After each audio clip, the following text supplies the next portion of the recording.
While it's not surprising that Google's first-ever foldable device has been pretty much fully revealed by a number of equally reliable tipsters and leakers less than 3 weeks before its expected official announcement, it's definitely a little crazy to think about how much we already seem to know about Samsung's Galaxy Z Fold 5 and Z Flip 5.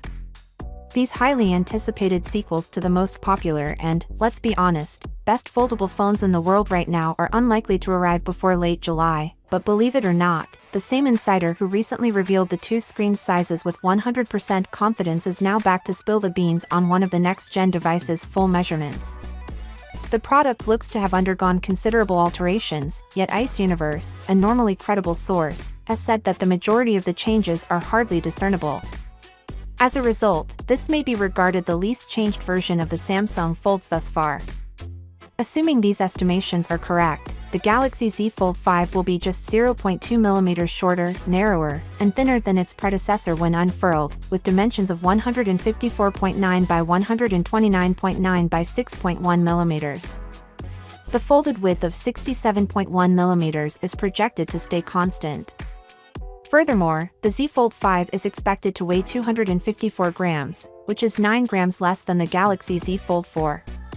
That latter statistic is made much more astonishing by the Pixel Fold's projected 283-gram weight, particularly given the small battery capacity suggested for Google's first foldable attempt only yesterday. In comparison to the Pixel Fold, the Galaxy Z Fold 5 is expected to be taller and slimmer when folded. It may alternatively be somewhat thicker, with a total depth of 13.4 mm. However, the most notable design difference between the Z Fold 4 and the Z Fold may fit be the introduction of the gapless hinge, which has been much debated in recent months.